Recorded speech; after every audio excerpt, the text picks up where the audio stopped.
Welcome back to the Lemon Boys. I'm Christian. I'm Jay. Okay, Jay. Now, the Olympics are... Now, granted, this is not an Olympic segment, so don't tune out. This is just a topic of the Olympics. But I mean, if you're tuning out regarding the Olympics, I'm a little offended. Well, possibly. This is more or less a would-you-rather question.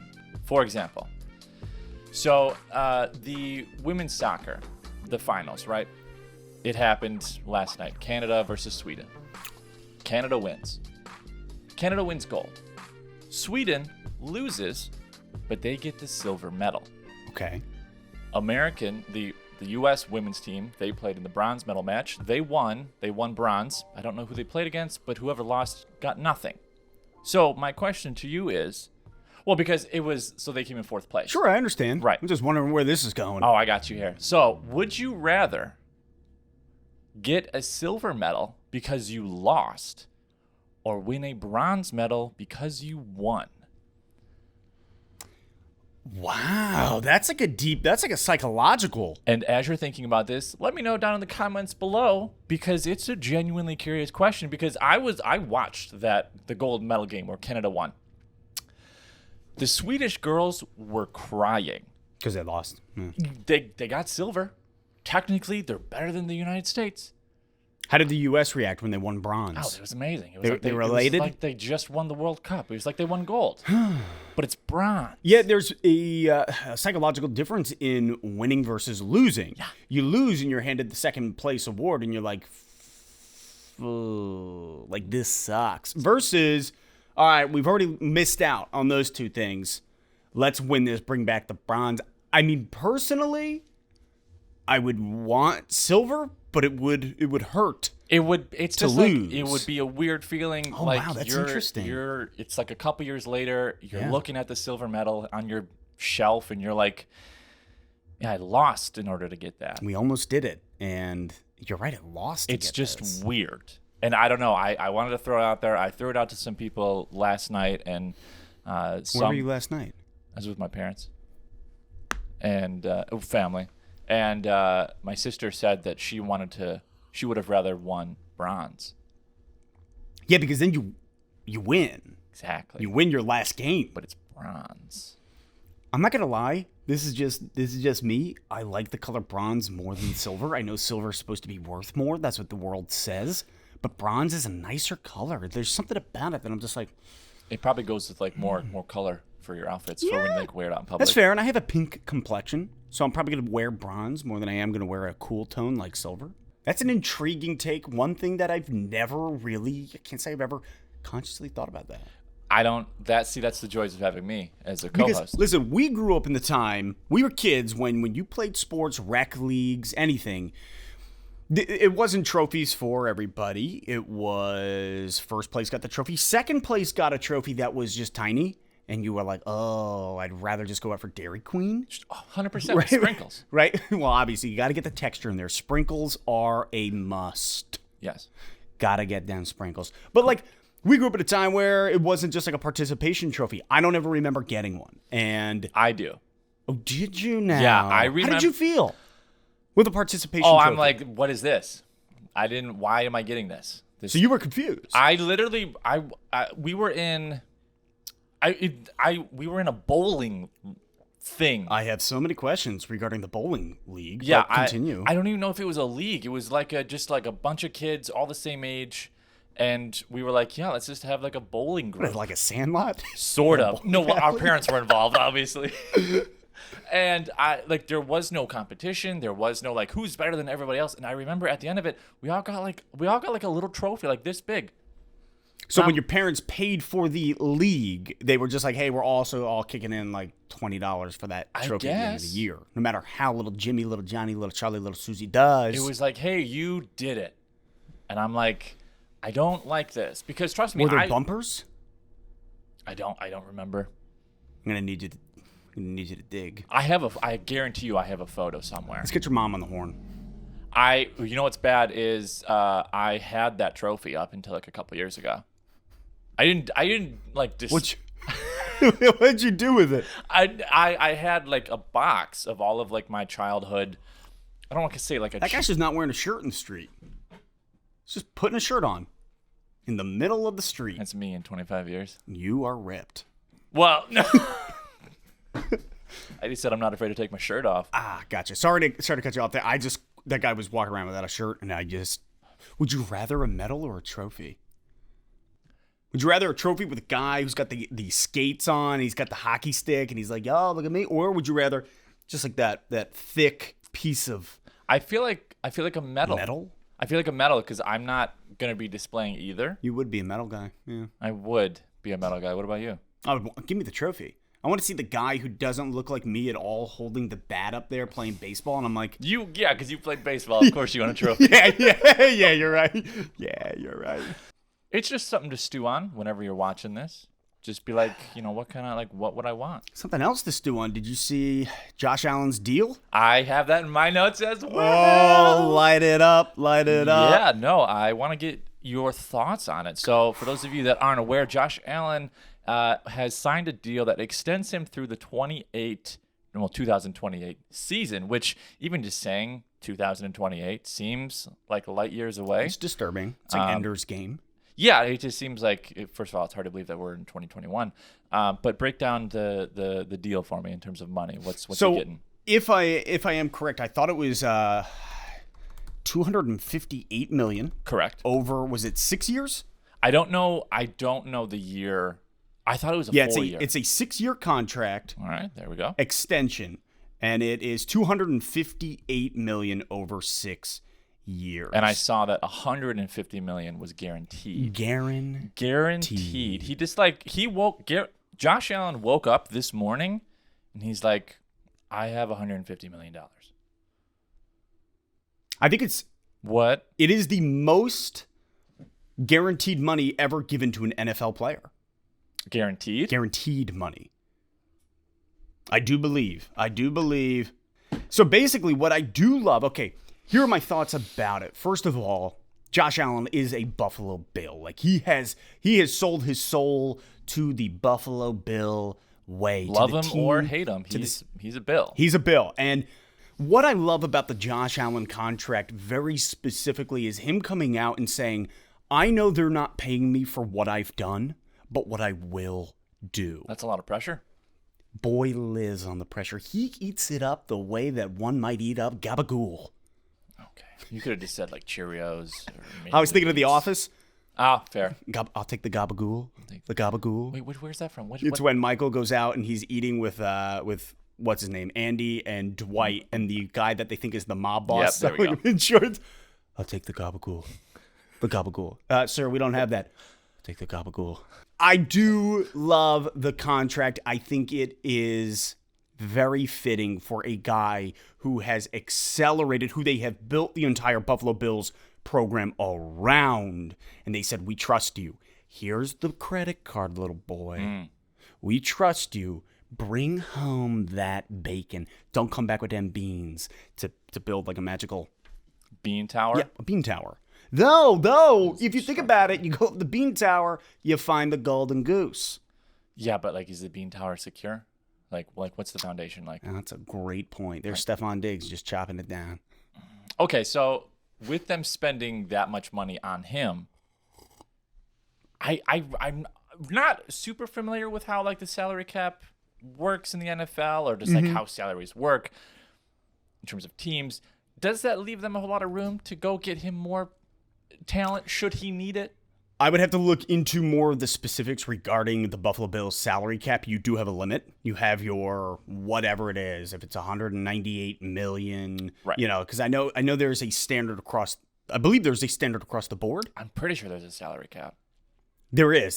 Football, there is. Baseball, there's not. Correct. That's why teams like the Yankees just baseball there isn't, and basketball there isn't. I don't believe as well. Hockey there is. Is there now? Don't quote me on that. I got warm up in here. But maybe. No, when I look at the Bills, when I look at everything that they're doing, I think their team is Super Bowl worthy. I think they are. I think that they have the pieces to make a Super Bowl run. That window is open, even with that contract extension. So they have Josh Allen, Stephon Diggs, Cole Beasley in the slot. They've got, they got rid of Smoke Brown. They got rid of, so they have Isaiah McKenzie. I want to say, I have to look up. Who's the running back? Now, running back is where that's their biggest issue. Okay. Specifically last year, I think they had Devin Singletary and, I'm going to look up the depth chart. So nobody big, basically. No, they don't have a great, running back is not their powerful position. But, I mean, I guess when I think about Josh Allen, I don't necessarily want to think of him as a Stafford, but I think of him as having a good enough arm where I think you can survive without a running game for a little bit. Yeah, because he's also got the legs. Yeah. He had the most, I think he had the most rushing TDs last year. If not, it was him or Lamar Jackson with the most rushing TDs. I find that hard to believe. Because you look at it, it's his wide receivers are Gabriel Davis, Stephon Diggs, Cole Beasley, and then you've got running backs, Devin Singletary, Zach Moss was their second guy.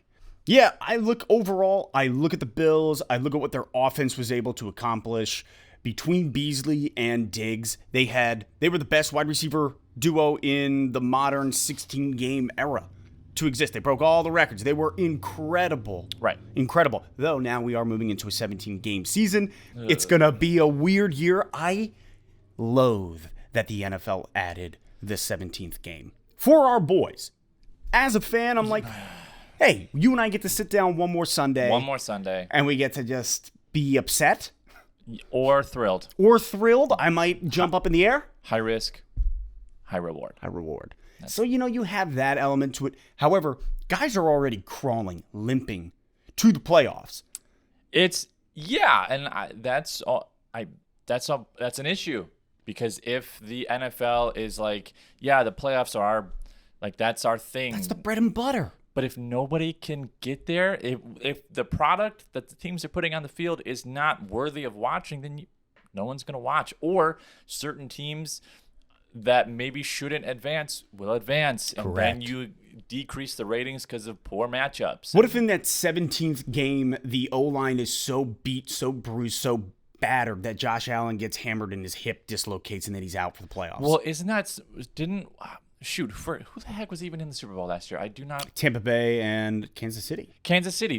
One of their O-line. Their O-line tore their Achilles, or they did something in the championship. They were missing two starters. Yeah, and so therefore that effed up Kansas City's entire game plan, which led to them only scoring. Yeah, they looked terrible, which was I was happy to see. It was nice to watch them get shut up a Yes, little bit. but you didn't want the other team that happened to be there do what they did. No, you're right. It was a lose-lose Super Bowl. Nobody won. Good point. Was not an enjoyable watch. That's why I don't remember it. That's fair. I remember watching it, but I just don't remember it. I think that there was a halftime show. Yeah, it was the weekend. And you were very confused. Yeah. And I was trying to narrate it. Yeah, you did very well. You were solid. I did what I could. Yeah. All right. All in all, 17th game, not a fan. Wish they didn't add it. They did. Bygones be bygones. Here we are. We actually get to watch the Lions in January. Oh, do we have a January game? Yeah, I think so. I think we actually get to watch the Lions play in January this year. Because we're going to make the playoffs. I was thinking because of that 17th game. But well, see, I always assume you're a believer. Games are playoffs. It's next topic that I want to talk about. I'll bring up the main topic, which is hockey. However, it's not necessarily about hockey. I'm seeing a lot of my topics are like that. So there's a player who's on the San Jose Sharks whose name is Evander Kane. He's pretty good. He's not like a huge star, but he's a star enough. His soon-to-be ex-wife has come out accusing him of betting and throwing games. A modern-day, I don't want to say Pete Rose, but a modern-day Pete Rose-esque situation. Because it's very early on, people are very unsure of, is this real? Can you do this? You see tweets. You see apparently there's a hotel in Vegas that's suing him for $500,000 for not paying up what his thing is. So and I'm not here to say yes or no, he's doing it or not doing it. I guess I want to hear your take on, do you think this is going on in any sport? Because, if you really had to think about it, as a hockey player who is not, first of all, he's only on the ice 40 seconds to a minute per shift. I feel like that's a very hard thing to do, to be like, I'm going to bet that we're going to lose this game when I really don't have that much influence in the game. Like, yeah, he could like intentionally miss a shot, but it's not like he's a goalie where he's like, whoop, I'm going to let this one slide through. Or it's not like he's a starting pitcher. Right. Or a quarterback. How did the Sharks do last year? Were they even in the playoffs? Did they make it to the playoffs? They're normally a playoff team. 21-28. Granted, it was a reduced season, but if you're not above 500, that's not a good look. Okay. Yeah, I think it's difficult because, like, I think back to, like, I enter into my childhood self and I see the Black Sox of 1919. Oof. And the scandal with Shoeless Joe Jackson. You were old enough in 1919? I was old. You wouldn't believe it, but I am a Not Dodger even fan. a button. I am. So, like, I look back at that situation and, like, it boils my blood to know that there could be rigging, there could be finagling, one could say, of these games. All for what? Money? Monetary gain. Are you not making enough? Exactly. And that's why this whole situation with him doesn't make sense, because he like recently signed a contract. I mean, he's making millions. He signed like a 5-year, 70-something million contract. And in my head, I'm like, but then again, it may not be about the money. It may be because either they're an addict, they love the adrenaline rush, the thrill of doing something wrong but not getting caught. If this is legit, and that wife had that much information on him, I would hate to know what their marriage looked like in general. Well, it's their soon-to-be ex-wife. They're currently, I think, separated. Was that because of this information? Unsure. I want to dig a little bit deeper into that. But it's also, but like at the same point in time, it's like because she is the soon-to-be ex-wife, is this just like a last-ditch effort to middle finger to throw some dirt on your name? Not that she might not be right. I hate thinking that in sports, this thing that we as the common folk give our livelihood to, that we buy the merch, that we drive to these places, we buy the tickets, that there we are supporting them, cheering, rooting, giving away the years of our lives and growing gray hair. That's right, you grow gray hair. Science. With all those things being seen, this is just a huge letdown. I guess it's just interesting to think. True or not, I don't even want to think about it. Exactly. True or not, that just hurts my heart that this could be. It's just like a dirty thought. Ugh. Not that kind of dirty thought. It's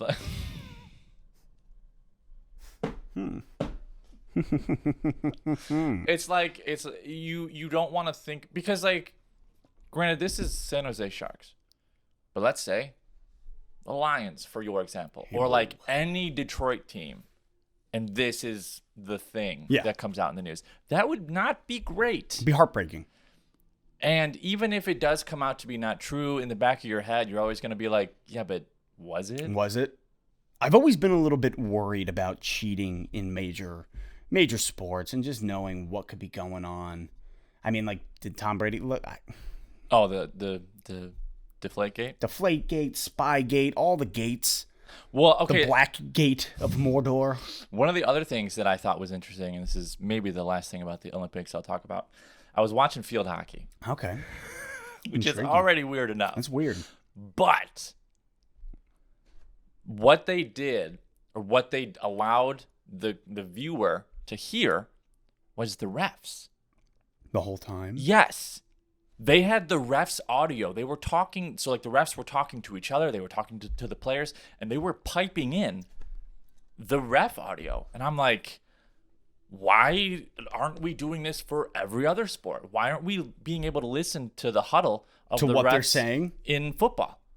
Yeah, because how many times do we think in the NFL, right, specifically when the Lions play the Packers, that they're not saying, hey, how can we fudge this so that Rodgers gets the W? I just thought it was a great way to increase transparency. Mm-hmm. Because, yes, obviously we think about the players maybe being dirty, but last time we checked, the game also has to be refereed by somebody. Yeah, and listen, I've done my fair share of DMing. You know what you can fudge and what you can't when you're on that board. So in the same way, I think you're right. Transparency, that would be huge for the referees to have to actually be mic'd up, and then you could know what they're saying.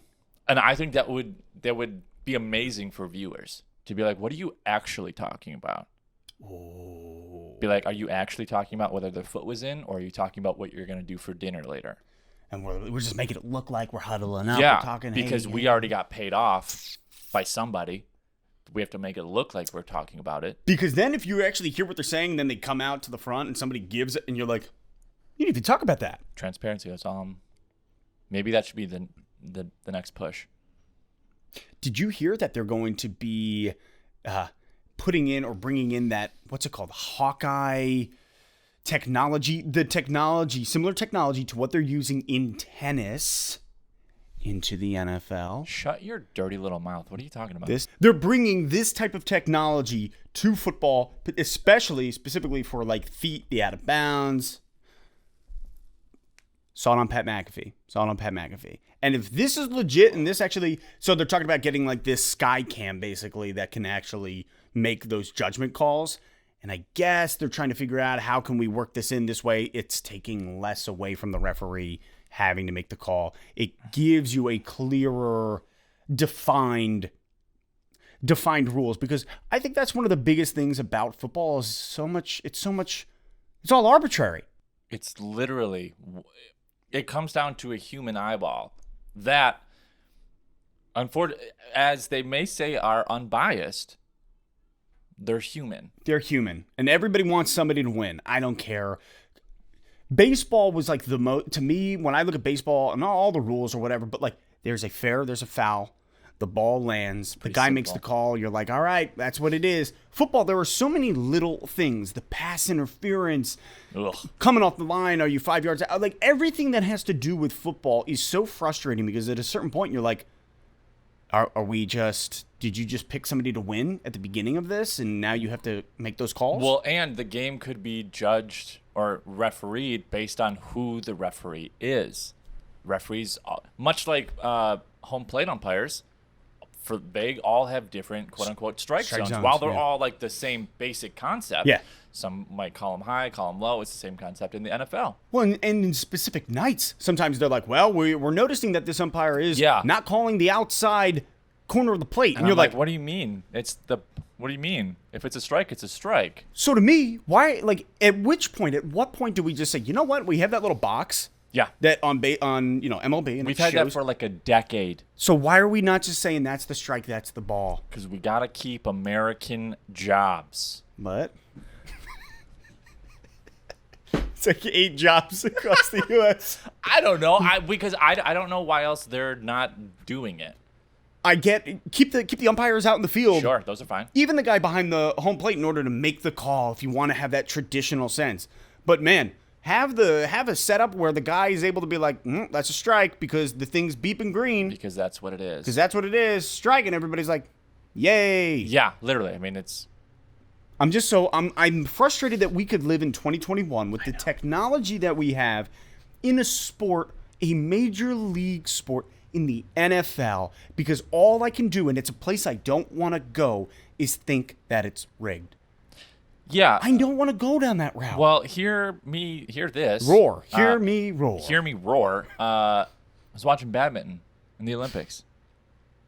It's not, that last one wasn't my last Olympics talk. It's just going to keep coming up. It's just How much longer do we have for the Olympics? Literally like a day. Today literally might be the last day, unfortunately. I'm really sorry for you. Anyway, I know. I'm going to be in a drought. I don't know what I'm going to watch. They have Hawkeye for badminton. Did you know that? No, I did not know that. The same technology that they use for tennis to see if the ball is a millimeter out, they have it for badminton. And we're using chains in the NFL. Chains. Badminton gets Hawkeye. Football gets chains. Where did we go wrong? I don't understand it, but I'm fed up with it. Got to implement the change. Hope. Change the chains. Hashtag change the chains. I'm done. Really hard to say, but it's probably a lot easier to type. Yeah, it's not easy. Okay. Did you see? Granted, this is baseball news, so maybe the Chicago Cubs, same Chicago Cubs that won the World Series in 2016. Before the trade deadline on July 31st, they traded 7 players in the span of 2 days. 3 of those players were on the World Series team in 2016. Pivotal, key players. Are they washed up? No. Chicago blew up their team Why? because apparently they thought it was time. They're just they're in rebuild? Apparently they're like, we don't want you anymore, Kris Bryant. We don't want you anymore, Javier Baez. We don't want you anymore, Anthony Rizzo. Who was the guy who cried? That was really sad. Well, he held back tears, but might have been Bryant. I saw that Rizzo, once he found out that he got traded, he went to Wrigley and went onto the Ivy and was taking photos out in the with his family. Yeah, it was terrible. Like, they all did not want to leave. And then all 3 of those guys in their debut with their new teams all hit home runs. All of them hit home runs on their debut night. So good for them. 100%. Good for them. Good for them. So, no, I don't think that they were washed up. However, this whole concept of rebuilding, most of the time, I'd say well over 50% of the time, when a team decides to rebuild, it's too late. Because when they decide to trade their players away, their players are washed up or they're past their prime. Mm-hmm. Great example is the Detroit Red Wings. Mm-hmm. We cared about making it to the playoffs every year. We had the longest active streak of making it to the playoffs. We went 25 straight seasons. That is pretty insane. And so but like, we lost in the first round. Every time? Not every time, but like the last 6 or 7 years, we did not go far, but we were good enough to get in, and we didn't want to blow That up. almost hurts more. We didn't want to blow the team up because we're like, oh, playoffs, that's what we got to do, and now it's too late, and now we're literal trash. The Tigers did it in pieces. We just took a little bit too long to blow up our team.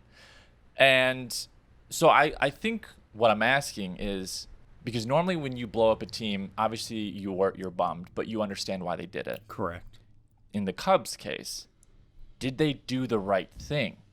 Because everyone is so pissed. Were they like, yeah, we have maybe like a year or two, but we just don't have the pieces right now, so we're going to try and get as many good pieces as we can from these 7 players. 7 players is a lot of players. 7 players is basically an entire team. Yeah, in the span of 2 days. 2 days. Well, I mean, obviously they got players in return. Sure. Now, that's my question for you. The guys that they brought in, are you like, I guess, you know what? Only time will tell. They're not the players that they traded away. Only time will tell. Yeah, and so obviously we don't necessarily have to talk about the Cubs too hard because you're not a giant baseball fan, but what's your take on just blowing up teams in general? Rebuilding. What's my take on rebuilding? Well, I mean, technically, the Lions have been rebuilding since 1957. I think we've never stopped. We're never stopped. Constantly rebuilding. Constantly in the rebuild. You know what? So I think have a skewed view on the old rebuild. That's okay. However, how many times do teams hold on to players because they're holding on to tradition? They're holding on to merchandise sales. They're holding on to the dollar bills attached to a name. Speaking the truth. Okay, right? So I look at perfect example, spoiler alert, the Detroit Lions, Matt Stafford. Dun, dun, dun. You're an idiot. How many times have we rebuilt around Stafford in the last 12 years? Well, I say 3 or 4.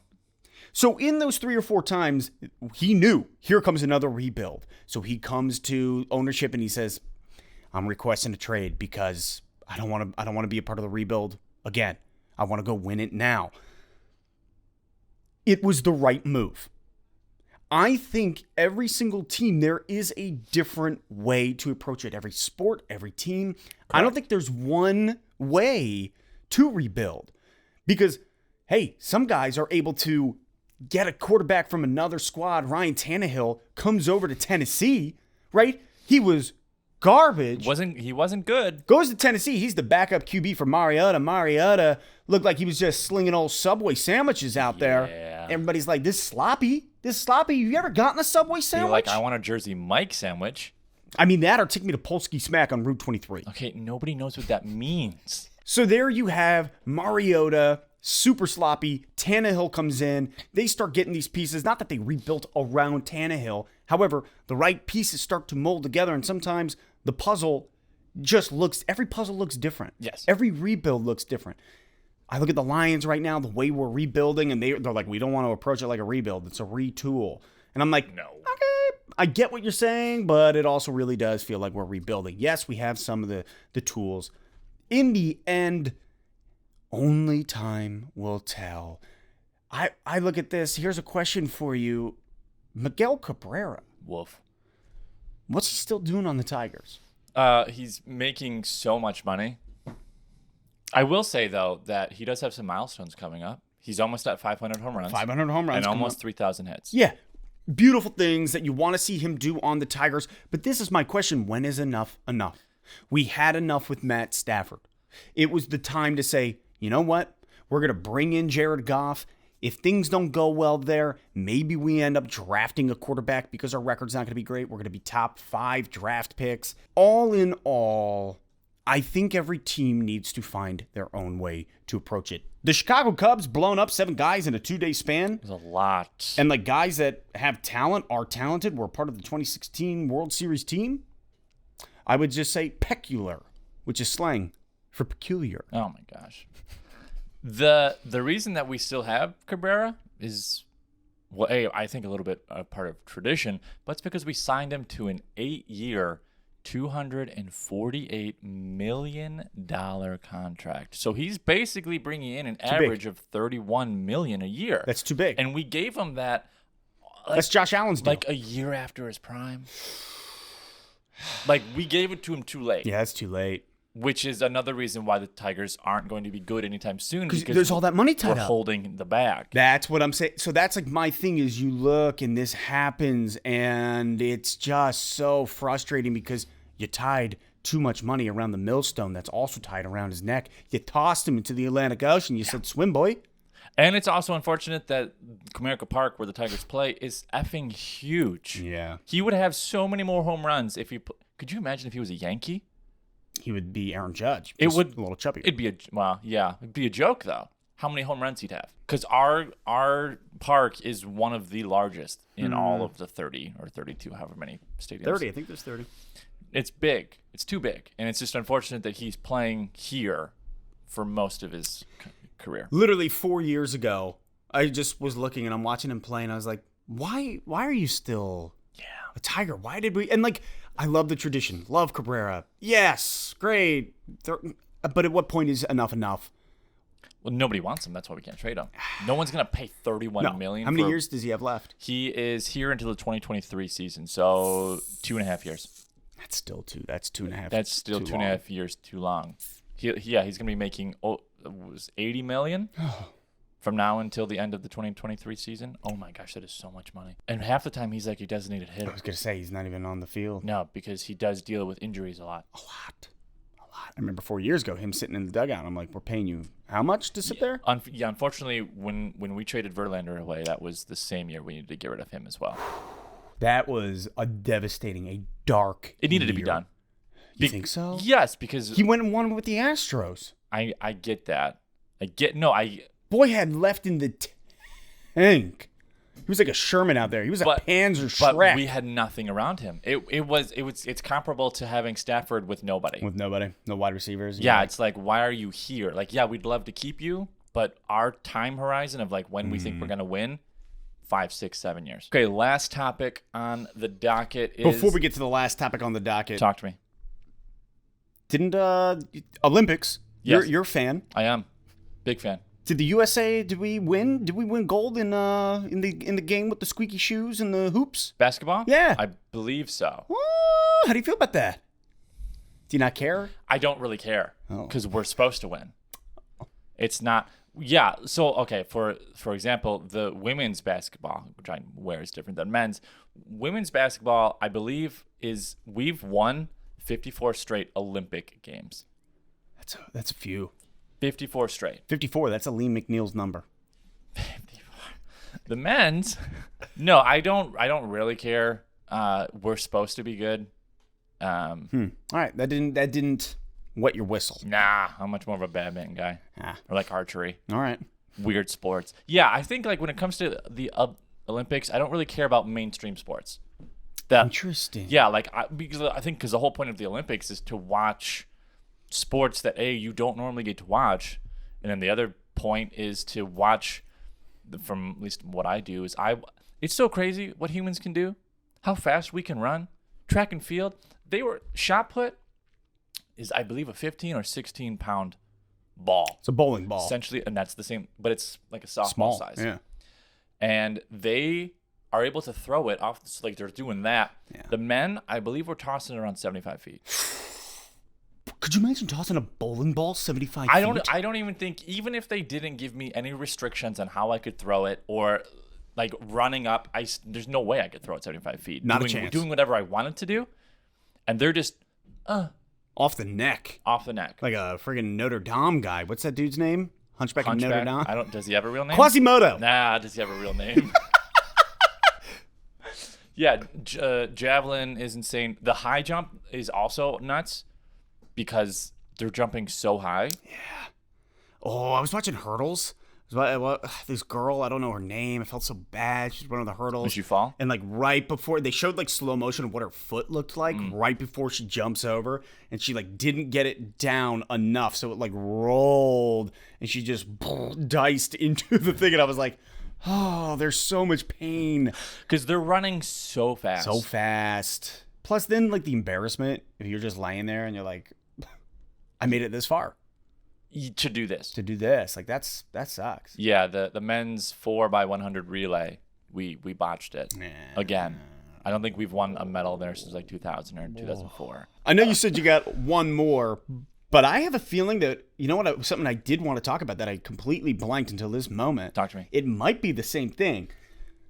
Calvin Johnson, Hall of Fame speech. I'm sorry, what? No, definitely not the same topic Okay. I had. Calvin Johnson gets into the Hall of Fame. I believe the Hall of Fame speech is tonight. And wait, he is in the Hall of Fame? Yeah, he got in. Well, he's getting inducted tonight. Okay. So he was first ballot Hall of Fame. That's quick. Wait a minute. How is this not bigger news? It's huge news. It happened like 2 months ago. Oh, that's why. Because I didn't care 2 months ago. Correct. Yeah, so he gets inducted. First ballot Hall of Fame. It's huge. However, leading up to this point, now it's like, okay, here comes like the Hall of Fame weekend. This is where he's going to give the speech. Word on the street is he will not be thanking the Detroit Lions. Even though that was the only team he played for? Correct. He is pissed that when he asked for a trade, they said no. Still pissed? Still pissed. He's pissed that there was like, they asked for $3.2 million back after he did not finish out his contract. You can't ask for money back. I agree. It was the wrong thing. And he's been like, hey, just give me my money back and we're good. And the Lions just have never given the money back. So he was like, I'm not going to thank you guys in my Hall of Fame speech. And had it not been for the Lions... I'm sure he would have still... Sure, Stafford had a gun, and Stafford knew that if he threw it tall enough, only one man's getting it. In that corner of the end zone. Vicinity. Yeah. Calvin just would be like, one finger touch. Literally, I was like, oh, I got it. How do you feel about the fact that he's refusing to thank the Lions? I don't blame him. I think it's going to be a good thing that he's refusing to thank the Lions because hopefully it'll open up the Lions organizations, the front office, whomever's eyes. Be like, oh, maybe we should actually, work with these people. Care about these guys as people? Yeah, because they're humans. Like, I get it's a business, but you're making way too much money.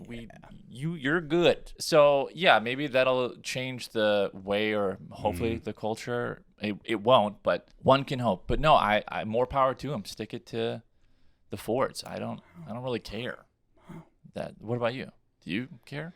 I think the whole thing is it's not petty because there's a lot of money involved. There's a lot of heartache. The guy asked for trade, you refuse, therefore he retires. Like there's so much to it which is such a bummer. It's such a bummer because the man, first of all, he had so much left in the tank. He had a lot left in the tank. Granted, his fingers are like mangled. Yeah, not great. But I look at him and, I think I'm bummed as a Lions fan that you're not going to thank the team. However, I'm also like, I feel like you're doing the right thing. I feel like for you to not thank the Lions is simply I gave you everything and then you took it away. Yeah, if anything, maybe not should do, but a way to get around just thanking the Detroit Lions organization as a whole is thanking individual players. Because by thanking the Detroit Lions, you're thanking everybody. Yeah. Thank the coach that you're thankful for. Pick the individuals. Just say names. Don't say. So, Calvin, if you're watching this, first of all, subscribe. Second of all, just say, Stafford and whomever your coaches were when you played there and your wide receiver coach or whatever. Don't give any satisfaction to the Fords. To the organization? Yeah, because they definitely probably don't deserve it. I think he opened up some sort of cannabis shop down in down in Detroit. He still lives here? Yeah, I believe so. Birmingham, Bloomfield area. Are we gonna go visit him and try and get an interview? Next up is Calvin Johnson's interview. Roll it. It'll just be a GIF. And you heard it here first, folks. I'm Christian. And I'm Jay. We're the Lemon Boys. Together we make lemons. Aid. Sometimes. You squish them up. Throw them at each other. All right, get out of here. What are you still doing here? We'll see you guys next week. What are you doing? Get out. Okay. You're still here? Get out of here. What are you doing?